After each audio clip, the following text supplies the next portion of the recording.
Dusenge. Mana yacu yera y'icubahiro, turagushimiye ku migisha yose watugeneye muri Kristo Yesu. Teraniro ryose ry'uyu munsi ryateraniye aha biteguye kwakira ijwi ryawe n'impanuro iva mu ijambo ryawe. Mugaragu wawe nawe kandi agiye kubwiriza, turasaba imbaraga z'ijuru kumuzaho zifatikanyije n'abagiye kubwiriza bose kugira ngo babashe kwakira ubutumwa bwiza. Santi kuhagarutsa imbaraga zose za Satani, ubushake bwawe bukabonekera ahantu. Reka tubigushimire kubidukoreye kuburambuye kuruta uko tubisabye, tubisenze mu izina rya Yesu Umwami n'Umukiza wacu. Amen. Murakoze gukomera Imana amashi.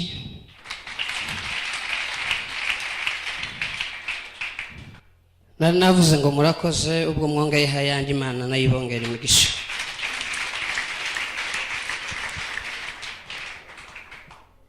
Reka dufungure za Bibiliya dusome ijambo ry'Imana mu buhanuzi bwa Daniel. Udafite Bibiliya ari buze kureba ka agenda ke kugira ngo yandike uko twasomye nuko tuvuga biramufasha.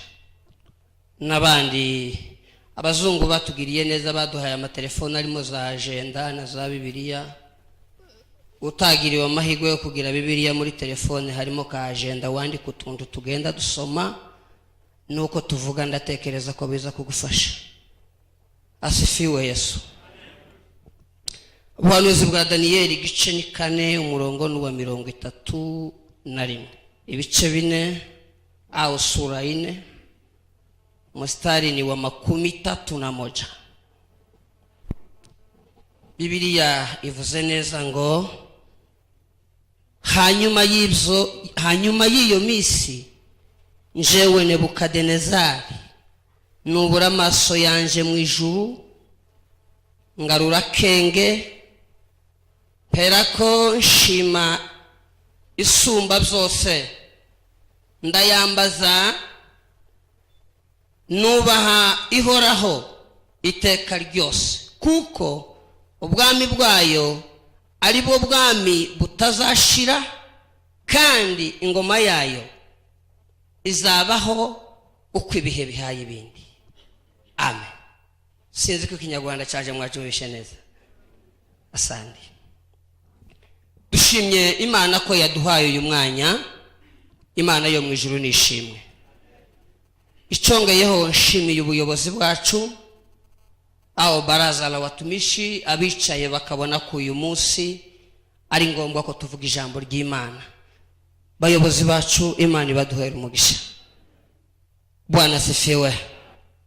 Twatekereje ngo dusangirire ijambo rivuga ngo wibuke Imana kugira ngo gusubize mu bwami bwawe. Uwo ni wo mutwe w'ijambo turi bukoreho umwanya Imana iduheza, kuko aha dukorana n'umwanya w'Imana n'umwuka w'Imana byose. Ibuka Imana kugira ngo igusubize mu bwami bwawe. Bwana asifiwe. Kwibuka ntawe uza wibuka icyo atafite cyangwa atigeze kubona. Uza wibuka ikintu wari ufite kandi ukibuka ikintu wasize. Hari n'abibagirwa icyo bafite akaza gishakisha kandi agifite, akibagirwa ko agifite. Imana ishimwe. Hoba ikibazo kivuga ngo si yo Mana hatubwira ngo twibuke, kandi buri munsi twirirwa mu rushengero, buri munsi dusenga, buri munsi twiyiriza, buri munsi tuyifite, karavuga ngo tuyibuke gute? Birahari. Shobora kuyibagirwa kandi twirirwana nawe mu rushengero. Ukaba ufite ubundi bwami wagiyemo, ukaba ufite ibindi wishingikirije. Mumpera Imana icyubahiro. Haleluya.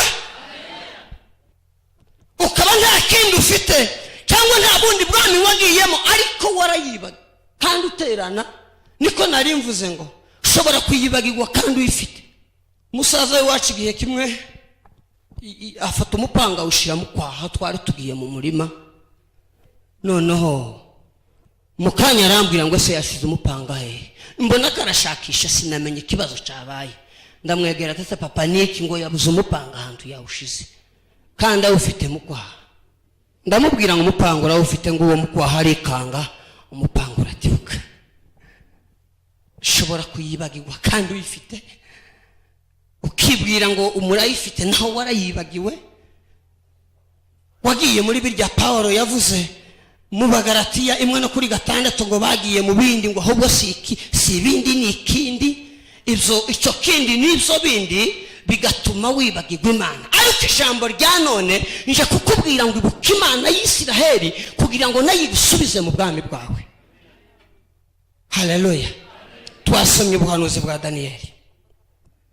Daniyeli agira akarorero kenshi abantu baza bamureberaho kandi abantu bagashaka gukora ibyo Daniyeli yakoze. Benshi hari amasengesho baza bagira ngo nayo iminsi 21 ngo turasenga nka Daniyeli. Ariko iryo sengesho nje sinza ndigwanya kuko nubwo tuma abantu baje ku Mana. Ariko Daniyeli ntiyaragambiriye gusenga iminsi 21 nuko igisubizo yari ko shaka cyatinze gituma nawe akomeza gusenga kugira ngo igisubizo kiza gihayasenga. Haleluya. Kuko Bibiliya izivuga ngo Daniyeli umunsi marayika aza kumubwira ko gusenga ko kumvikanye umunsi yatangiye gusenga. Uwo munsi marayika Gaburiyeli ushinzwe message nziza yaramanutse amuzaniye igisubizo ngo ashike mu kirere ahura n'intambara. Arahagarara. Noneho Gaburiyeli amara ya minsi 20 n'umwaha yagwana mu kirere yabuze inzira yo kugeraho Daniyeli ari. Daniyeli nawe agomba gusenga. Ese Mana ko nasomye ibitabo bikatubwira ngo uyu mwaka niwo mwaka tugomba gutahaho kandi ndabikwibukije none ko nta gisubizo ndabona. Agomba gusenga ategereje igisubizo. Uwamuzaniye igisubizo nawe yagize intambara mu kirere yabuze ahatse ngo igisubizo kigere kuri Daniyeli. Kugeza ubwo Mikayeli ushinzwe operasiyo mu ijuru amanuka aza kugwana. Marayika aramanuka agera kuri Daniyeli aramubwira ngo urya mwanya ugifukama gusa utangira gusenga Imana yarumvise. Haleluya. Ndamanuka nguzaniye igisubizo ariko mbura inzira mpambirirwa mu kirere. Iyi minsi 21 ubonye nayimaze mu kirere mpa nshaka inzira yo kukuzanira igisubizo ariko narayibuze. Umugabo ukomeye Mikayeli niwe waje gufungura inzira none ngiki igisubizo. Ariko ntiyaragambiriye gusenga iminsi 21. Ariko ni byiza nyine kubisenga natwe kugira ngo bitugeze ku mwanya. Ibi muri Bibiliya batwereka ibitabo bibiri byandikiwe mu mahanga. Ni iki gitabo cha Daniyeli n'igitabo cha Ezekiyeli. Byombi ibi bitabo byandikiwe i Babeli aho bari barajanywe ari imbohe. Iki gitabo cha Daniyeli wacanditse ni Daniyeli wenyine. Acandika mu mwaka wa 530 bari Babeli. Iki gitabo umunyabwenge wagiye kubisoma ibice agiheza ibice bibiri binini cyane. Igice cya mbere ni ukuva ku isura ya mbere ukageza ku ya 6 ivuga historia. Sinzi ko murambabarira kuko hagenda hinjiramo uduswahili cyangwa igifaransa nubwo tutakizaho cyane. Haleluya. Igice cya mbere muri iki gitabo cya Daniyeli kuva ku isura ya mbere ukagera ku ya 6 ivuga historia ya Babeli. Ibyabaye Babeli uko byagenze Babeli naho biza bivuga ukomeje gusoma ugeze kuri icyo gice ukamenya ngo historia ya hapa inamalizika ya Babeli. Igice cya 8 cya 7 kugeza ku cya 12 kivuga Daniyeli atangiye kwerekwa ibintu. Haleluya. Daniyeli atangira kwerekwa ibintu urasanga yaragiye abona ibintu bitandukanye. Abona isekurume y'intama, abona imfizi y'ihene, abona inyamaswa zine ziva mu nyanja. Imwe ngo yasaga n'idubu, indi gasa n'ingwe, indi gasa n'umuntu ngo ari ku yindi ntazi na yari ifite. Ugakomeza ukagera ku byumweru 70 kugeza igitabo cya Daniyeli kirangiye. Yesashi. Ino ndi bimenyereza historia ariko musigare ku ijambo ryacu rivuga ngo ibuka Imana kugira ngo gusubize ku bwami bwawe kandi aho niho uza gusigara nubwo nkurura historia ariko turaza guhura ndabizi. Bwana sifiwe. Haleluya. Twari bavuze ngo iki gitabo yatandikiye Babeli. Hari abantu batazi igituma abanyasiraheli bageze ku mwanya wo kujanwa ari imbohe bakaja Babeli. Imana isaraye abanyasiraheli hamwe na Mose babakura mu gihugu cya Egiputa. Hari amajambo Imana yabwiye Mose, amajambo 3. Yaramubwiye ngo nimumara kugera mu gihugu nabahaye isezerano muzokora ibintu ukora bitatu. Ijambo rya mbere, ntimukivange n'abanyamahanga. Ijambo rya kabiri, ntimugafata abakobwa banyu ngo bashaka abakobwa b'abanyamahanga, cyangwa abahungu banyu nabo ndi bagashake mu bakobwa b'abanyamahanga. Ijambo rya gatatu, ntimukaramye ibigirwamana, ikigirwamana cyose ntimukakiramye. Nimwakora ibyo bintu nzabatatanariza mu mahanga. Naho byavuye. Baragenda bamaze kugera mu gihugu baribagirwa. Imana irababwira ngo kuko mwibagiwe ibyo nababwiye ngiye gutangira kubereka. Nico gihe yahagurukije Nebukadineza. Umushumba wacu yamukozeho ku cyumweru aravuga ngo Imana imwita ngo n'umugaragu wayo. Nebukadineza amaze guhaguruka, abanyasiraheli barakoze ibyo Imana yanze ko bakora ibyo bakabikora. Arahaguruka arabafata bose abajana Babeli. Ariko uko babajanaga bagendaga basiga batishoboye, bagasiga ibimuga, bagasiga n'abakene. Icyo gihe bamanukana umwami Yehoyakimu bamujana i Babeli. Nicyo gihe bajanye ba Shandaraki na Meshake na Abedenego na Daniyeli. Bamaze kugera i Babeli, Yesu ashimwe, mu gice cya mbere cya Daniyeli kiza kivuga ngo barabakira kandi bari abana bavuka mu nzu z'ibwami, bari bafite ubwenge bumeze neza. Ariko ubwenge bari bafite ntibwari ubwenge bw'isi, bwari ubwenge bahawe n'Imana, bwari ubwenge bakuye mu mategeko y'Imana y'Isiraheli, bwari ubwenge butari ubwenge tubona tuja guhaha ku ishuri. Si bubi nabwo buzabutuma tumenya imvugo kandi tukamenya n'utuntu, ariko ibo bari bafite ubwenge bwihariye bwavuye mu ijuru. Bamaze gushika, bamaze kubareba, baravuga ngo bareka tubafate tubigisha ubundi bwenge bw'Abakaludaya. Inyigisho zavuga ngo Daniyeli bamaze kugera hariya babigishije ibintu bitatu. Ikintu cya mbere ngo bize imvugo y'Ikikaludaya. Ikintu cya kabiri biga amategeko y'igihugu. Ikintu cya gatatu batangira kubigisha ubwenge bwabo. Bashakaga kubakura mu bwenge bw'Imana y'Isiraheli bakuye iwabo, bashaka ngo baje mu bwenge bwabo, ari bwo bwenge batangira kugenderaho. Daniyeli kandi baravuga ngo ubu bwenge ikizobubakuramo neza tubahe ku nyama zaterekerewe. Bwana turumiye, izo nyama si nziza, tubahe ku nyama zaterekerewe. Ijambo rya kabiri, kandi tubahe no ku nzoga yaterekerewe. Bibiliya y'Ikinyarwanda zita ngo ni vino, ariko mu zindi zabiri zivuga ngo ni pombe. Tubahe no ku nzoga zaterekerewe, nibamara kuzimwa bakajya no kuri izo nyama, kandi ibintu byose bigatungana. Ubwenge bwabo buragenda bubavaho. Nibugenda bubavaho batangire kumerita ubwenge bw'iwacu, batangire kugendera mu mbaraga z'ubwenge bw'i Babeli, kugira ngo ubwenge bw'Imana yabo bugume bubavemo.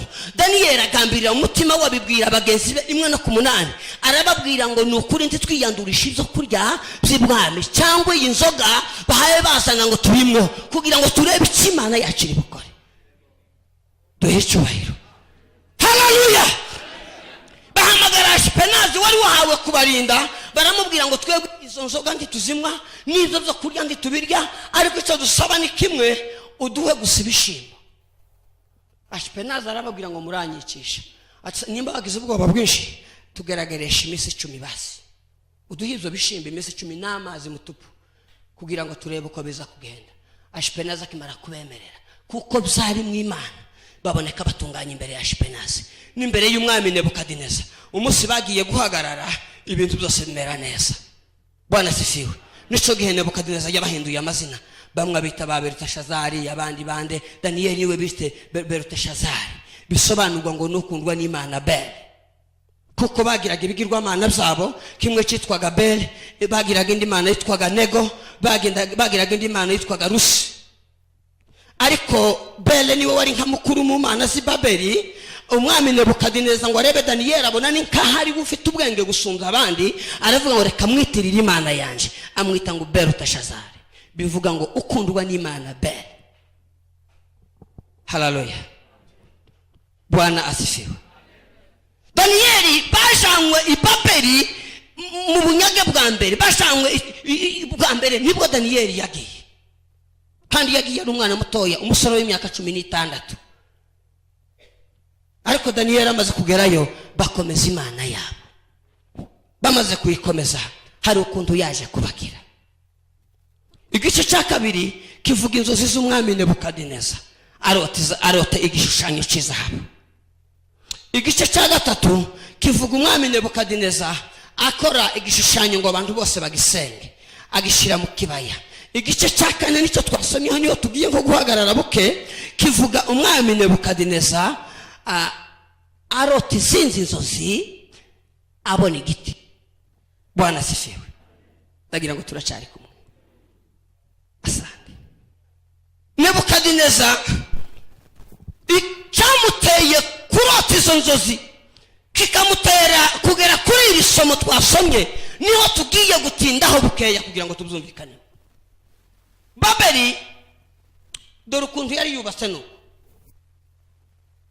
Ijambo rya mbere Babiloni wari umuhano ufite inkike, kandi wagiraga inkike zikomeye zimeze neza, kandi ku nkike hejuru hacaga imodoka 6 apana zikurikira zipangaga gutya ku murongo. Ijambo rya kabiri rya Babeli, Nebukadineza yari yarazanye uruzi, umugezi awukuye mu ruzi rwitwa Ofurate, awuzengurusa Babeli yose, urazunguruka umuhana wiwe wose. Ijambo rya gatatu, kandi ibi bintu nibyo byatumye yikubita ku mutima. Yesu ashimwe. Haleluya. Kuri gwaru uzagira ibiraro. Se no mu Kinyarwanda ni ibiraro. Bya biraro bibi biraro by'amarasoro apana bene ibi bisanzwe. Byagiraga za rasoro. Nimugoroba bagakanda amato yo hakurya, ibiraro bikizinga, uruzi rugasigara ntacyo. Bagiraga intare murazizi cyane zimwe batayemo Daniyeli, bamara kuzinga bya biraro byabo bakazitura za ntare zigakora uburinzi bwa nijoro, zikagenda zihunahuna ku biraro bazinze zirebe ko hari uwo kwibesha ngo aroka zimutengeneze. Haleluya. Irindi jambo yagiraga imirima, bustani ya mufalme. Sinzi ko ni ubusitani nyine, ariko cyo Kinyarwanda ni Giswahili bashugurise. Ubusitani bustani ni Giswahili safi, ariko iryo bakoreshe nyine ni ukwitiza nabo babuze uko babwita. No turima papa, uturima. Yagira guturima 3 twiza tumeze neza. Ijambo rya nyuma hariya kuri ziriya nkike habaga inzu 50 z'abarinzi. Ewe ntibabaga intare zo zakoraga hasi, nabo bagakora hejuru barangiza cyane. Haleluya. Umunsi umwe Nebukadineza ngo aryame ararota, yarebaga Babeli kumva sinzi ukuntu bimeze. Umunsi umwe ngo arabyuka kare mu gitondo, yurira kuri etage araguma ararangiza, azunguza umutwe aravuga ngo Babeli narakubatse kandi ndakurimbisha, muri iyi nta wundi murwa uhwanye nawe, kandi nakubatse ngo nzokubemo. Aribagirwa.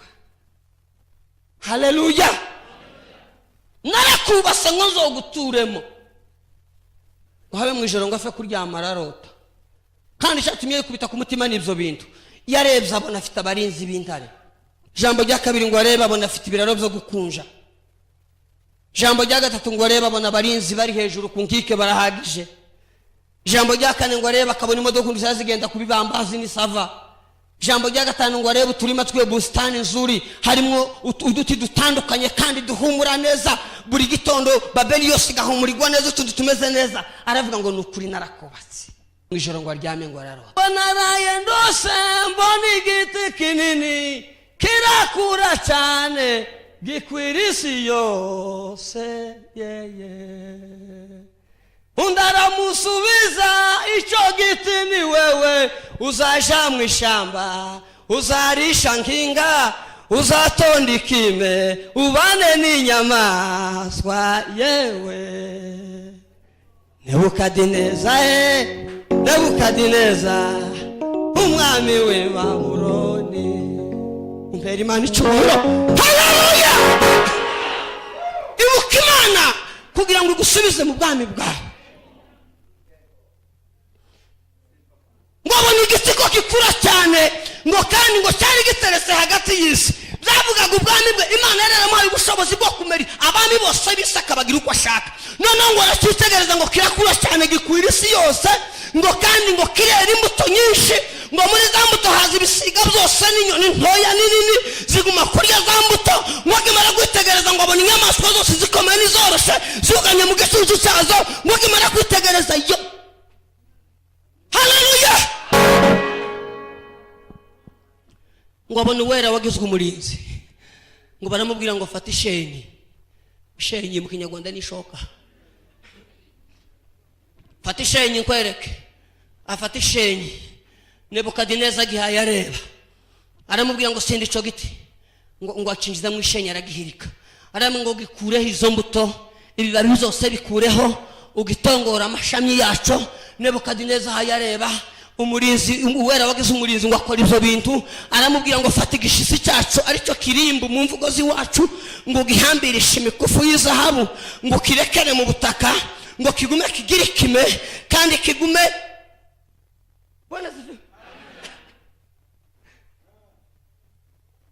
ngo kugeza igihe ibihe birindwi. Ibyo bihe birindwi nibimara kurangira kizosubire kimenye ko Bwana asifiwe. Ari kangura ngo yikangura ndahundi yari guhamagara. Ahamagara Daniel aramubwira ngo dore uko narose nuku. Daniel ngo arunama. Ngo amara umwanya yunama. Bene data mureke tuze cyunama. Kubibagiwe Imana. Aho kurarama ngo tubaseke tuzunguze imitwe tuze twunama. Rakarimba kigifurero kaza kavuga ngo cyakahinda kabana be mwitu bamukorera kisigoye. Ngo cyakahinda kabana be mwitu bamukorera kisigo. Haleluya. Bivuga ngo mfite umubabaro w'abana bacu bagahaye bakorera Satani. Daniel ngo arunama. Umwami mukubita Satani nige gitumye wunama. Mbwira uko bimeze. Aravuga ngo izi nzu mwami kurota kwazo kurakaba kubabisha no gusobanurwa kwazo kurakaba kubanzi bawe. Umwami tayabivuga ati ico giti ni wewe. Ico giti kujya wabonye nyine warakuze urangiza isi yose. Wera imbuto abantu bose bakuryaho. Ayandi mami yose nizo za nyamaswa zo mu gicucu barakubaha baja chini ya ulinzi wako. Ariko wishira hejuru. Wibagirwa kuko wabihawe n'Imana. Wibagirwa kuko uriho kubw'Imana. Wibagirwa kuko ikibazo ufite ari uz'Imana. Nico gituma nababwiye ngo umuntu afite kubyibagirwa kandi abifite. Bwana asifiwe. Ukabyibagirwa kandi uzubishana. Ukibagirwa tubana mu kanisa, ukibagirwa uzi ngo Imana ni yawe ariko warayibagiwe. Ngwari kuribagirwa. Haleluya. Kurumva Nebukadine ari kuribagirwa. Wibagirwa ko ibi byose ubona uko kuntu umeze nuko wabaye na kuriya wabonye hari uwabigwaye. None ga wihangana uzoja mu ishamba ugira ico kibazo.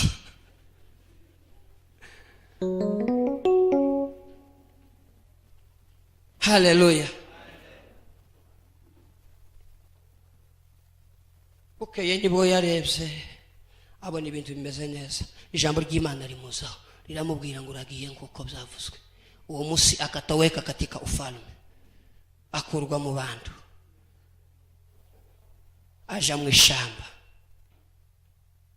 Mu ishamba yahuye n'ibintu bitanu bibi. Ijambo rya mbere yarishije nkinga Perezida wa Republika. Atangira kurisha nimba ari urubingo nimba ari umubare sinzi ibihuru yari kwarisha byari babere simbizi. birisha. Bwana asifiwe. Abibagiwe bazabarisha ibintu bitameze neza. Hari ibintu bazabarisha woba nk'ubu Imana yoba nk'ibikwereka kurya yagize Gehazi amaso gutya abo nabo bari kumwe na Elisa, wovuga ngo rega bibagiwe bafite ibibazo biteye ubwoba. Bazabarisha ibintu bibi kandi bakambara ibintu bibi, bakagenda n'ibintu bibi, bagatura n'ibintu bibi, bagakenyeza ibintu bibi, bakarara ku bintu bibi. Imana itubabarire. Arisha nkinga. Jambo rya kabiri, abana n'inyamaswa. Abibagiwe n'ubwo buzima babamo, kandi bo ntibazababana n'inyamaswa zibona, bazabana n'amagufwa yazo. Yiwe nibura yabanye nizibona. Ariko abibagiwe ngo mutuzanira akagufwa k'intare tukaba nkabagashira mu nzira cyangwa nkazagenda ngafite ku mufuko, abantu boza bantinya nk'intare.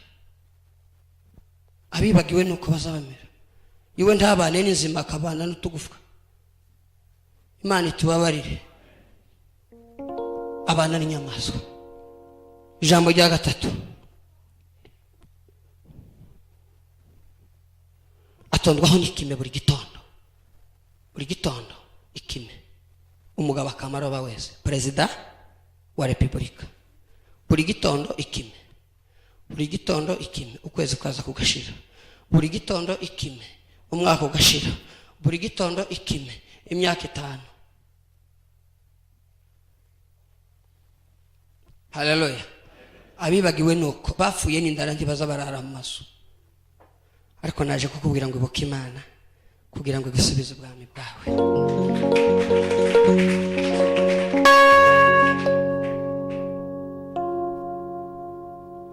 Imana itubabarire. Jambo rya kane, amera moya manyowa kama ya tai, kama ya ndege. Agira amashara, sina amashara komitele, agira ibyoyo umubiri wose kujya kugisiga. Ijambo riheruka, agira inzara nk'izinyunda ikizu.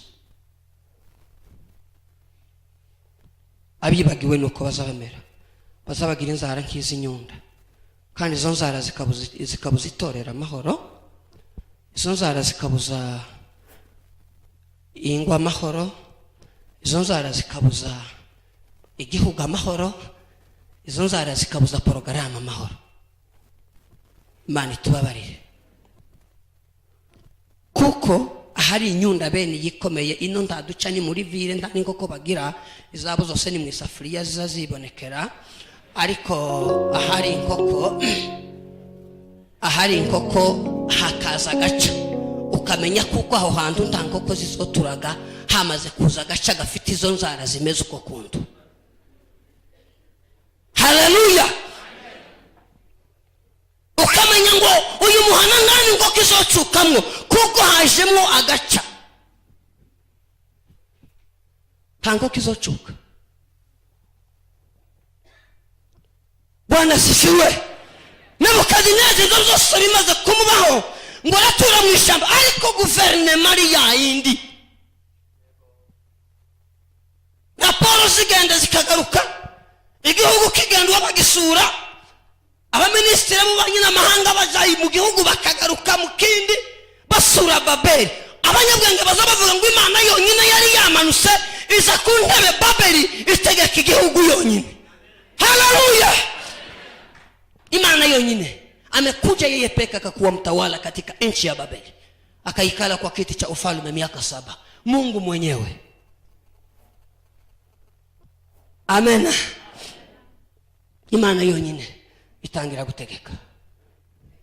Iyo wayibagiwe ntahezesha, izisigara muri bwa butegetsi bwawe, itegereje kuza kugaruka, itegereje ko wikubitagaje, itegereje kuko hari ibiza guhinduka muri wowe ukaza, itegereje ko hari uko wibwiriza ukagaruka ikongera ikakubwira ngo ngiye intebe yawe, ngubu ubwami bwawe ongera ubusubireho, umbere Imana icyubahiro. Haleluya. Nizo bisharaho umumarayika avuga ngo ntegereje nyirabwo. Haleluya. Hari indirimbo ivuga ngo banguka vuba witinda umukiza ataravayo aguteye amaboko agukize kurimbuka aracejesha amaraso igorigota ubu genda kubita imbere vuga yuko wamubabaje. Haleluya. Iwe azasigara ategereje kuko uza kuza, azasigara azi ngo ubu bwami nicayemo ntegereje nyirabwo, kuko iyo yabuduhaye ni ukuri ba yabuduhaye.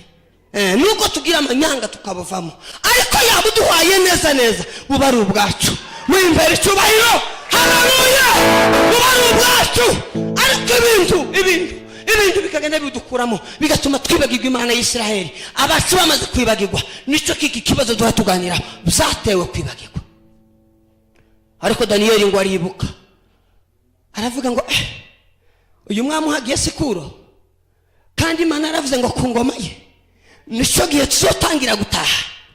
Ndabyibutse, reka nsenga Imana nyibutse nayo. Akaomba Mungu, akafanya maombi. Yafuye afite imyaka 90 firi Babeli, ariko aravuze ngo nubwo mfuye ariko nkamenya ko abiwacu batangiye gutaha. Karambonye abambere bagenda, karambonye Zerubabeli azamukanye abambere, nubwo nje naguye Babeli nta kibazo. Haleluya. Yari yibusa n'Imana.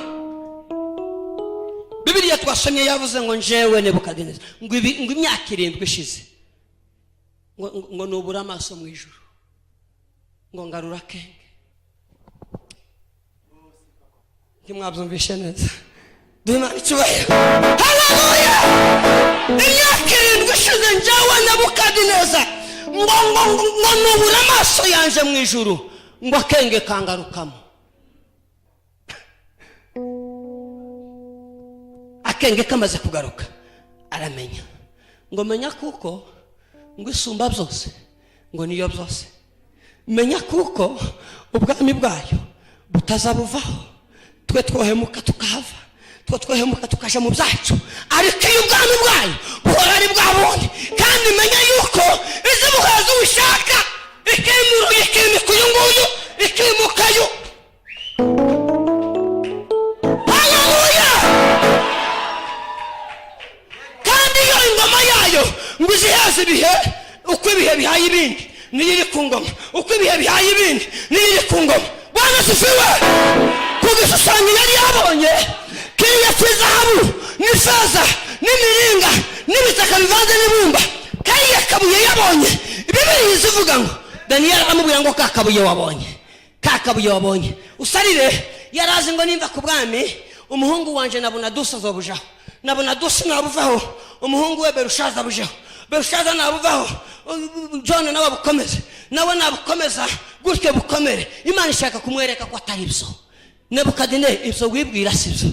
Reka nkwereke umwami nyiribihe ngo abona kabuye karamanutse ngo kandi katarimbuwe n'intoki z'umuntu ngo gakubita igishushanyo ngo shama kimera nkashwana ngo aho bahurira umuci pardon umuyaga uraza ngo uragihuha ngo ryabuye rirakura ngo rirangiza isi yose. Haleluya. Ati kurya ryakuze buriya nibwo bwami buzokuraho ayandi mami yose, bonyine bugahagarara, bonyine bugafata ikibanza, bonyine akaba aribwo dukorera, bonyine bukagaza isi, bonyine bukabaho. Ubwo nibwo bwami. Nubwo ngubu amaze kubura amaso, Imana irabumwereka neza. Tubwo amaze gukamirika naho banza kugwagwa no kuja nimba baramwogosha umubiri wose sinzi, ukaja muri saro izo nzara ukabanza ukaja kuri ba bakobwa bazi kuzigegena bakazikorera akazi. Ubwo wamaze gukamirika ngiye kukwereka sasa ubwami bwaribwo ngo nubura amaso mu ijuru ngo akenge karaza. Sangerego ndaco asangiwe ndagihari. Kandi gitangaza amaze kuvayo, hari story zivuga ngo hari umugabo wagiraga imbwa zihiga cyane ngo agenda ngugiye guhiga ingware nimba hari mu gitondo, imbwa zamaze zikora mu kirari ngo zigire gutya ku muntu ziragaruka zikimiranye. Ndetse niki imbwa ko zigarutse kandi tazigaruka naho ni kirari cya perezida zabonye.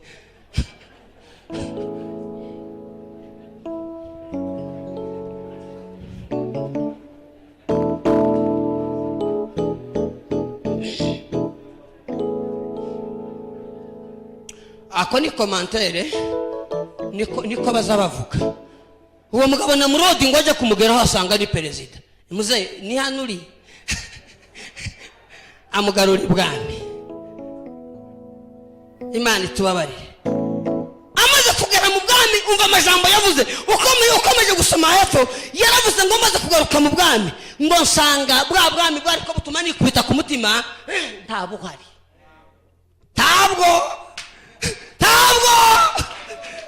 Bwa bwami bwari ko butuma nikubita ku mutima ntamavuga ngo Babeli uko hivi na vile na kule sanga nubusa. Kandi gitangaza ngo maze kugaruka ngo ngira ubwiza budahuye nubwo nagiraga ngiri perezida mbere. Haleluya! Narize ngo ndi mwiza ku ntebe y'ubwami naho ntabwo iza nari mfite. Ijambo rya gatatu ngo ngira igikundiro. Abantu bose bamba bamukunda cyane, abantu baramukunda, noneho babona n'andi mahanga yamukunze n'ibindi bihugu byagumye kumukunda. Tereko nari narahishwe aho igikundiro kizakiva. No kugaruka ku Mana ukayibuka ukagarura akenge. Garura akenge ukagira Imana we. Intebe yawe y'ubwami iracyari. Garura akenge.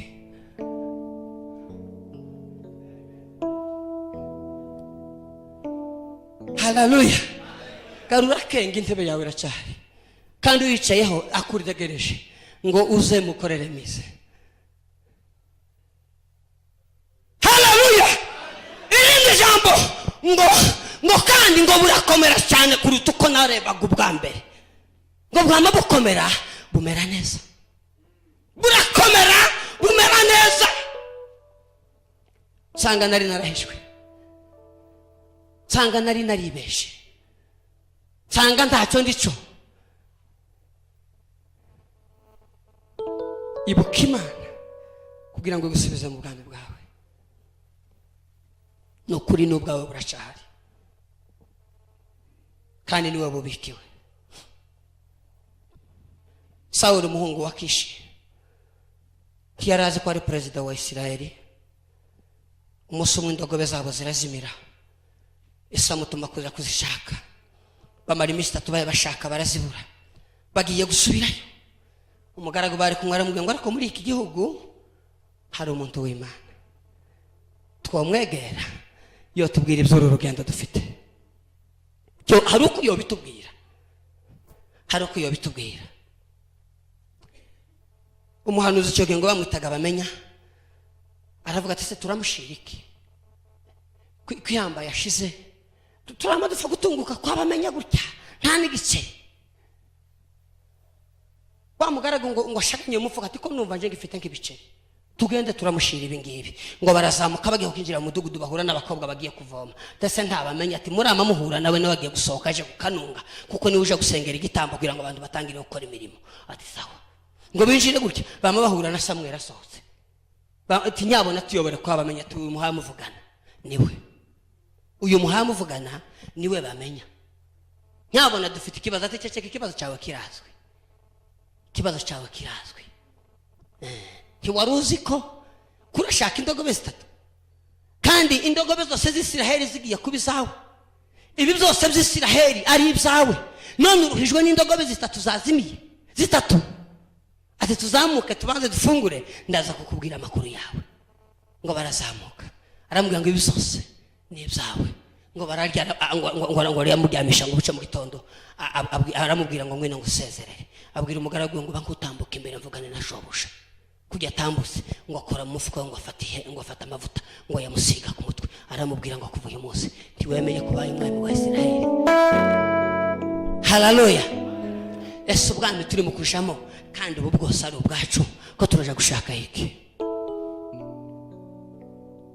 Humura iby'indogobe bivemo. Ibi byose ni ibyawe. Ibubikiwe ni ibyawe. Utundu duto dusa n'utukuruhije mu mutwe wagiyemo tuvemo. Hari ubwami bwawe buhari kandi burabiswe kandi nta wundi bazobuha. Ni wowe numara kwibuka Imana ukabusanga. byose ni ibyawe. Reka kurushwa n'indogobe zingahe zagiye, kandi reka nkubwire nazo nimba nazo zabaye ikibazo nazo zabonetse. Isi umutima mu nda. Bwana asifiwe. Ariko ibyo muri Isiraheli byose ni ibyawe. Kondisiyo ni imwe gusa, ibuka Imana kugira ngo bigusubize. Haleluya, haleluya. Imana ishimwe. Ibuka Imana kugira ngo bigusubize, kuko byose ni ibyawe.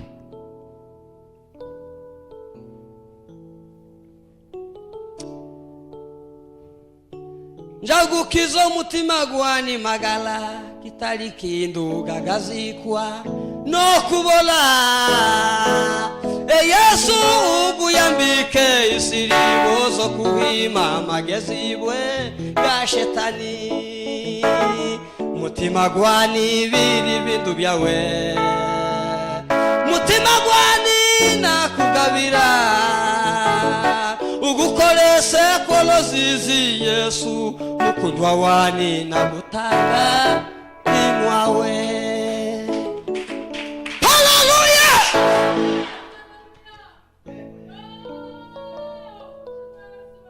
Bwana sifiwe. Ndagukiza umutima gwani Yesu ugulange shetani amuguloza. Ibisha byekihugo biri mu gusimisa Yesu undabare. Mutima gwani biri bindu byawe, mutima gwani nakugabira ugukorese kolozizi Yesu mukundwa wani nagutanga imwawe. Ngo ngarura kenge ndeba mu ijuru, ngo nibuka Imana mwisubiza mu bwami bwanje. Ijambo ry'Imana rito